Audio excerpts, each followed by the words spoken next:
We are back again. It's nice to see you all, and welcome to our podcast. And, we discuss various issues, and a lot of times our objective is to give you real talk so that you can understand and interpret what is being said in our public square. There's a lot of foolishness out there, and what we have to do as a people is try to understand how does it relate to us and is it really important. And so our job is to try to use our life experience, historical knowledge, professional knowledge to talk about issues and problems, put forth solutions. And what you have to keep in mind, solutions not backed by a plan is really not nothing. So what we're going to maybe mention today, we hear that our people are all up in the air about Donald Trump, about this DEI, diversity, equity, and inclusion, that issue. And we're concerned that somehow it's going to have some great impact upon us. So as you can see, I'm here, and of course there's Mr. Gardner. And Yes. what have you heard on these type of issues about the diversity, equity, and inclusion? Maybe they relate it to affirmative action of some sort. And what do you think? You know, anytime you look at someone trying to identify you by using some saying, some DEI, woke, those kinds of things, they trying to put everybody in a certain group category. And then, once they take you and put you in that category, that category already has been defined. How we're going to treat you, what we're going to give you, and your access to certain privileges, certain benefits, certain opportunities.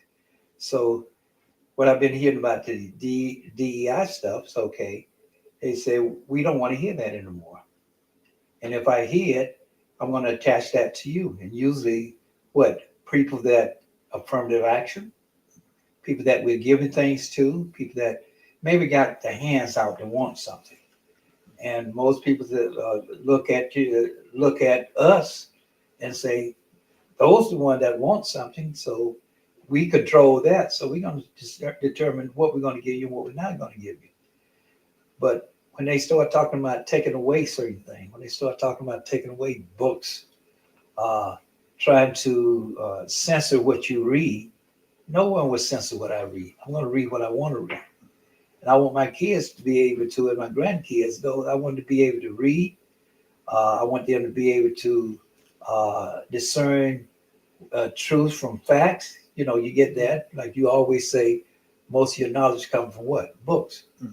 Then you have to ask you, why do they being the ones who's in power, who's in control, why do they want to take those things away from you? And we're going to talk about what they tried to do during slavery time. They didn't want you to read. And if they didn't want you to read, you always had to want, the thirst to know.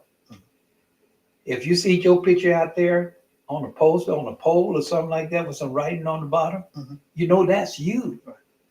You said, no, those words must be pertaining to you.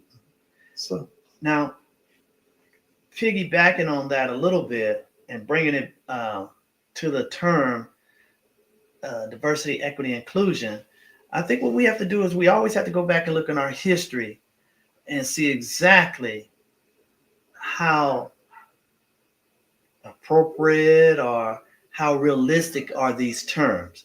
So if we look back in our history, and you can take a look at the history here in the United States. Now, if we think that they care about us, that's foolishness. I agree. Because during the Dust Bowl era, as you can see, there were these people called the Okies. and they were poor white people. And if these people who we get into this color thing are white and at the top, if they really cared about equity and inclusion, they would have done something to help those poor whites during the Dust Bowl. The ones who came to Bakersfield, Kern County, they came from Oklahoma and Arkansas. They lived in shacks. The children were dirt poor. They were hungry and naked and destitute. So this country didn't do nothing to help them. So for us to think that somehow they care about us and want all of this equity and inclusion is just a pipe dream. We should not focus our time and energy worrying about those type of things. What we need to focus on is what can we do for ourselves? How can we create prosperity for our group and safety and security? And we can do it because we've always done it. But for us to get tied up into these other issues, these non-issues, affirmative action and all those other things, it's nice if they would do it. But they have no history of looking out for anyone other than themselves. So we're wasting our time when we're worried about what they're going to do on these other issues. They're going to do what they've always done, nothing. That's what they're going to do. So, Gardner, you want to piggyback on that while we wrap this up? You know, I go back during the time when I came up. You know, going back to the block cheese era. You know, where they was giving you something. You know, they would go back to the area when you had a community. You know, it was, although it was segregated, but you had structure within in that. And most of my teachings and things came from black educators. You know, black educated. I came up through the Dick, Jane, and Spotty era, where you did a lot of memorization. And then you say, well, if I start reading, you know, let's say you get someone that start reading at 3 years old, and you start reading properly and understand what the structure is in the English language at 17 years old, somebody got a 14-year head start on you.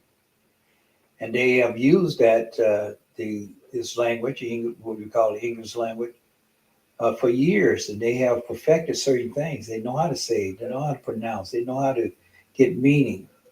And then, you know, when we start talking about, they use that DEI, I say, as a gatekeeper. You see it right now. You see it, what they're doing at the Yale and Harvard and those kinds of university. You know, they said, well, we're going to cut that out. But yet it's still, you're going to have to come in. We always had to come in on our merit, but the playing field always been not been a level playing field. If it hadn't been a level playing field, we just want to know, we want to get what's ours. Other people have benefit from certain things, and you say, well, the government gives, whatever the government gives, government can take away. And everybody want to be near the seat of power. If you're near the seat of power, you control what? You control the money.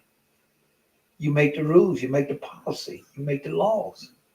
So you're always going to have a dominant group, and you're going to have a subordinate group, and then the dominant group is going to be able to tell what the subordinate do. If that subordinate group is dependent on them, you know, for their survival.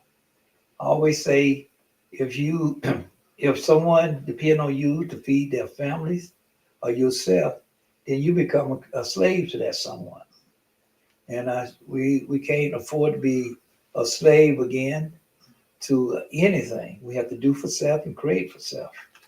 All right. So with that said, we're going to wrap this up, and we'll see you the next time. And we look forward to you tuning in. And remember, what we're saying here, if you disagree with it or something like that, you're welcome to put your comments into the chat, or you can reach out to us and we'll bring you on. So remember, if you have a different point of view or some different facts that you would like to share, bring it. We'd like to see it, because remember, this is a village and we're trying to put out information and knowledge so that we can come together and have discuss problems, present solutions, and remember, if you have a solution, you must have a plan. Otherwise, it's really not much of anything. So we'll see you next time. Thank you for tuning in. Thank you.